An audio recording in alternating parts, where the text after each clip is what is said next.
राज्य विधिमंडळाचं अधिवेशन आजपासून सुरू झालेलं आहे आणि आजचा पहिला दिवस आहे। आपल्यासोबत आमदार अमोल मिटकरी आहेत। सर, काय सांगाल? विरोधी पक्ष नेता बनलेला नाही। विरोधी पक्षनेता संसदीय लोकशाही असेल किंवा आपलं विधिमंडळ असेल यामध्ये असल्याशिवाय लोकशाही सक्षम होत नाही। महामानव डॉक्टर बाबासाहेब आंबेडकरांचं संविधान सभेतील जे भाषण होतं त्या भाषणातलं एक भाषण असं आहे की विरोधी पक्षनेता नसेल तर लोकशाही निकोप राहणार नाही आणि जर सत्ता निरंकुश होऊ नये असे वाटत असेल तर विरोधी पक्षनेता असलाच पाहिजे। अर्थातच त्यांच्याकडे 10% संख्याबळ असावं नियमानुसार, पण ते दुर्दैवाने विरोधकांकडे नाही।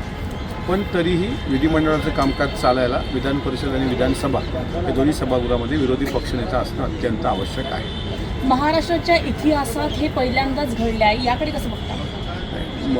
हे मी जे पहिलं अधिवेशन बघितलं ते अधिवेशनात साधारणपणे असं पहिल्यांदाच होते। मी सांगतो ना की जर विरोधी पक्षनेता नसेल तर सत्ताधारी मग मोहर उमटवतील कुठलाही निर्णय घ्यायचा असेल। फॉर एक्झाम्पल साधूग्रामच्या संदर्भात वृक्षकत्तल 1850 झाडांची वृक्षकत्तल होते, आता उद्या चालून जर त्यांना ती सगळी वृक्ष तोडायची असतील म्हणजे सरकारमध्ये, तर सरकारने एकतर्फी जर निर्णय घेतला तर त्याच्यावर अंकुशच राहणार नाही। त्याच्याकडे अंकुश ठेवण्याला विरोधी पक्षनेता हा असलाच पाहिजे, त्याशिवाय लोकशाही निकोप राहणार नाही।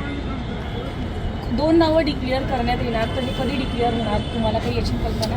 मला याची कल्पना नाही आहे। दुसरं दुर्दैव असं आहे की महाविकास आघाडीमध्ये नावाबद्दल एक वाक्यता नाही आहे। शिवसेना उद्धव बाळासाहेब ठाकरे गटाकडून 2 नावं चालवलं जातात, त्यामध्ये भास्करराव जाधवांचं नाव होतं, नंतर आदित्य ठाकरे साहेबांचं नाव आलं, नंतरच्या वरच्या सभागृहासाठी सतेज उर्फ बंटी पाटील आणि आता तुमच्या नागपूरचे अभिजित वंजारी अशी पण 2 नावं मी ऐकतो। त्याच्यामुळे त्यांनी एक वाक्यता त्यांच्यामध्ये ठेवावी आणि त्यानंतर ठरवावं की कोणाला करायचं आहे। तुमच्यातच एक वाक्यता नाही आणि भांडायला लागलेत, त्याच्यामुळे मला असं वाटते की विरोधी पक्षनेता नेमण्याचा अंतिम अधिकार हा विधानसभा अध्यक्षांना सभेच्या विरोधी पक्षनेत्याबद्दल असतो आणि परिषदेचा विधान परिषदेच्या सभापतींना असतो आणि अर्थातच यावर अंतिम मान्यता ही मग राज्यपालांकडून घेतली जाते।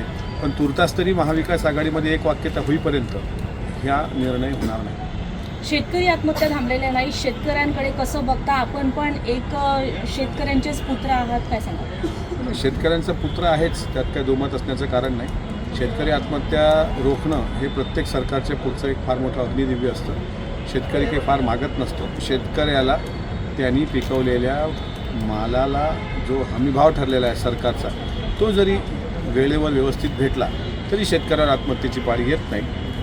2 उदाहरणं देतो। नाफेडची सोयाबीन खरेदी, नाफेडचा भाव 4000च्या वर आहे आणि खाजगी व्यापाऱ्यांचा 3500 रुपये आहे। कापसाची CCIची खरेदी, सरकारचा CCIचं धोरण 8100 रुपये आहे आणि खाजगी व्यापाऱ्यांचं धोरण 7500 किंवा 7000 आहे। याच्या पलीकडे जाऊन सांगतो की CCIनी 5 क्विंटलचीच मर्यादा खरेदीची केलेली आहे आणि उत्पन्न एकरी 15 क्विंटल होते आहे। त्यामुळे उर्वरित 10 क्विंटल सरकारचा तो काय खाजगी व्यापाऱ्यांच्या घशात घालायचा का असा प्रश्न शेतकऱ्यांसमोर आहे। म्हणून शेतकरी आत्महत्येचा प्रश्न सुटेल तेव्हा सुटेल, तो मी आता यावेळेस तो या सरकारमध्ये असतानासुद्धा तो सुटणार का नाही हे मी नक्की सांगू शकत नाही, कारण शेतकऱ्याचं एकूण खर्च आणि त्या तुलनेत असलेलं उत्पन्न याच्यात फार मोठी तफावत आहे। एकरी 10,000 रुपये हेक्टरी 15,000 रुपये क्विंटलला म्हणजे एकराला सोयाबीनला हेक्टरी 15,000 रुपये खर्च आला आणि सोयाबीनचं उत्पन्न एका एकरात 30 किलो सोयाबीन झालं।